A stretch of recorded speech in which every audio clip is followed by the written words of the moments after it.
Hello there, it's Senior Mash using Substack and with help from my friends at Talking Rugby Union, some YouTube and some Facebook. If you like what we're doing, please subscribe, like, give it a thumbs up, comments, really helps.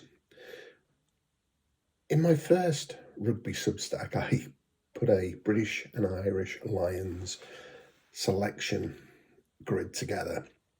And I started with a team that was made much made of my favourite players, people I've watched, people I've known, people I've shared a beer with, and it was an interesting squad. It's evolved a little bit this month, and I thought I'd take you through that. So, with no further ado, let's start with the forwards.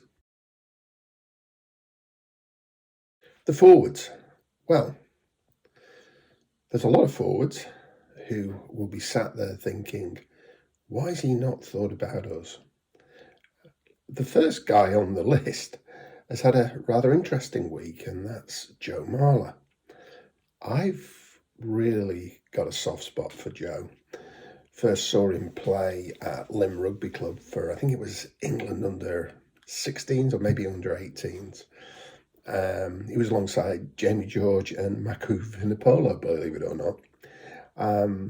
I think he's become an absolute awesome scrummager. And when you're on tour, that position in the front row, whether it's the loose head or the tight head, you need solidity. And I think Joe gives it that. So despite his concerns about the haka and leaving the England camp for personal reasons, I start with Joe Marler and keep Joe Marler.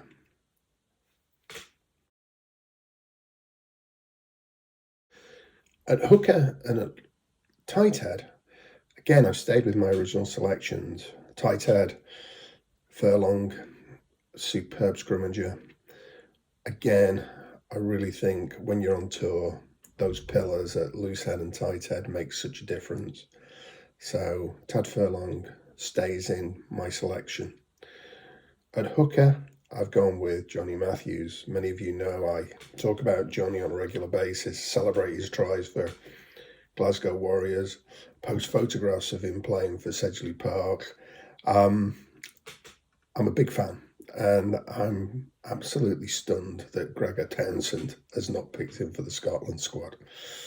Try scoring from anywhere on the field is a unique, absolutely unique quality, and Johnny's got that. I don't know what Johnny's done wrong to upset Gregor, but I do wonder whether 18 months ago when I was in Las Vegas and I saw Gregor checking into Caesar's Palace, whether I should have taken the leaf out of many a book and followed him round and got some photographs of him doing anything remotely risque. But alas, that's not me, and I didn't do it. But Johnny Matthews has got to be in that Lions squad. The second row, well, that's changed slightly. I've stuck with Maro Itoje. I really have. I think he's back to his world-class best. And for England this weekend against New Zealand, it'll be interesting to see how he goes. But alongside George Martin in that England second row, there's something rather special developing there. And it will become, over time, a world-class combination, in my opinion. Originally, I went with Freddie Clark, Freddie from Gloucester, somebody that I had a beer with in Kinsale and watched him go through the ranks. Thrilled for him. I think he's scoring some remarkable tries in the second row. Not quite as easy to keep him in the selection this month, and I've gone with Tad Burn. I moved him from 6 into the row. I do think he would be very competitive in Australia, and I'd like to think that on current form, Itoje and Byrne would really cement their positions there.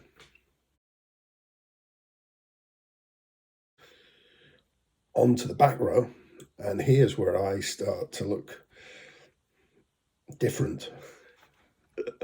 So a month ago, I had Burn, Curry, and Wainwright. I was confident with that selection. I really was. However, I do confess over recent weeks, Sam Underhill's performances for Bath have significantly impressed me. And I felt that he really was worthy of a place. So in my British and Irish Lions selector, I've included Sam Underhill at open side. Guess what? Steve Borthwick's not even included him in the England squad for the All Blacks. He's gone with the two Currys. Tom Curry starting and Ben Curry on the bench.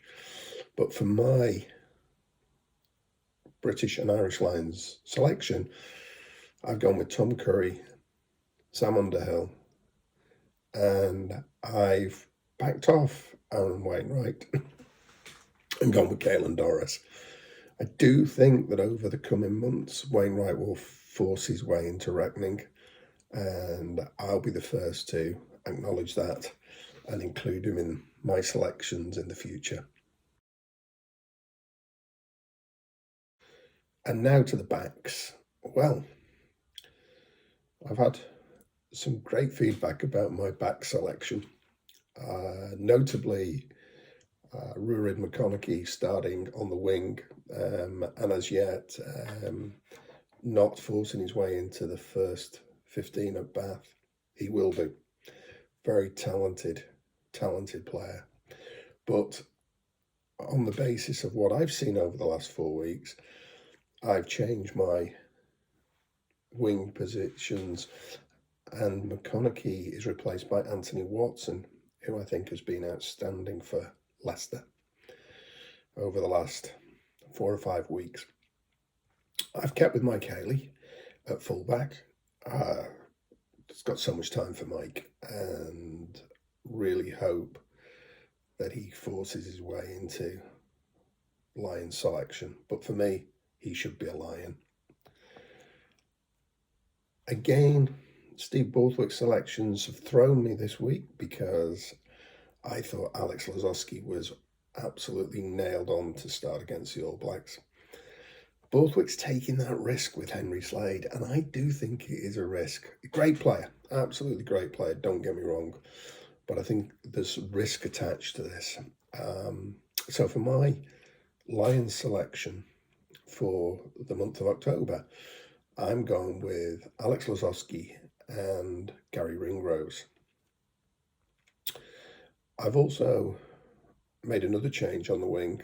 Tom O'Flaherty, I think, has been doing great things for Sale. Tom is somebody that I watch play rugby sevens at Bournemouth, actually alongside Mike Haley for Red Panda sevens. Great combos.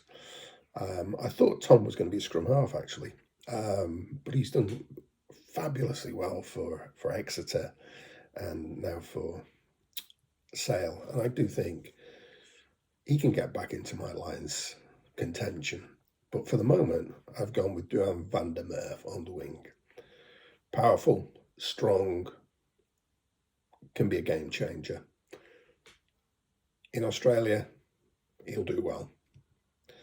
And I've stuck with Marcus Smith and Tom Whiteley. Great to see Tom back playing for Leicester over the weekend.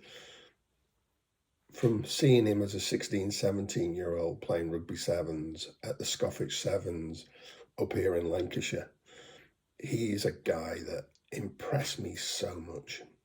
I could not really understand how the talent ID within GB Sevens, England Sevens, missed him.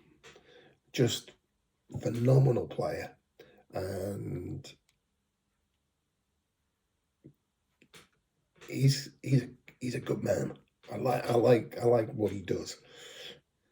So I'm keeping him in my Lions selection, and he's going to play alongside Marcus Smith.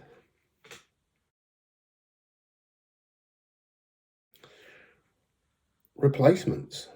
Now, let's have a look at these.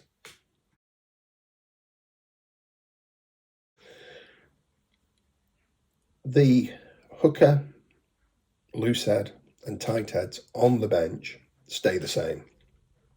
Jamie George, Andrew Porter and James Harper. James, I first saw playing at Sedgley Park Tigers. He'd been playing number 8, was being moved into a prop, and I was very impressed with this guy.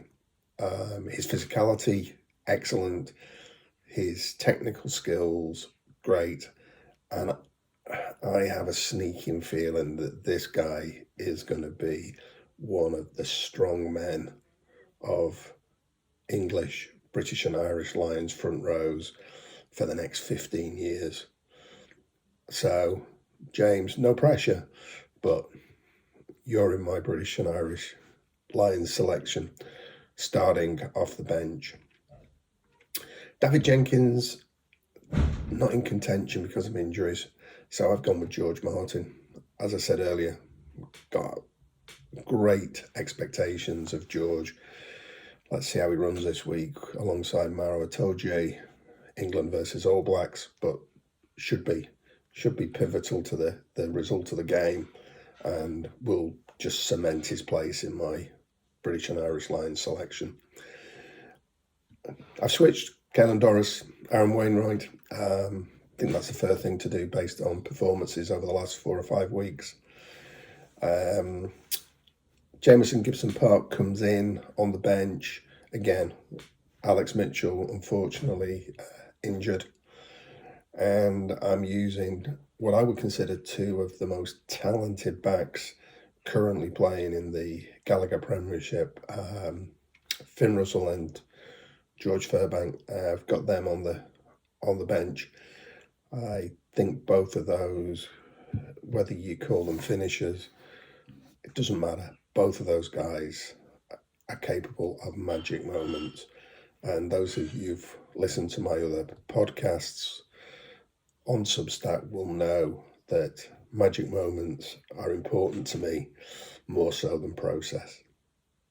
Well, that's how I see British and Irish Lions selection. We've got the autumn internationals now, so much can change, and I'm looking forward to getting back together and showing you how my thoughts on a possible squad are developing after those autumn nations. Enjoy the rugby this weekend. If you can, always go and watch some live rugby. If not, just watch it on TV.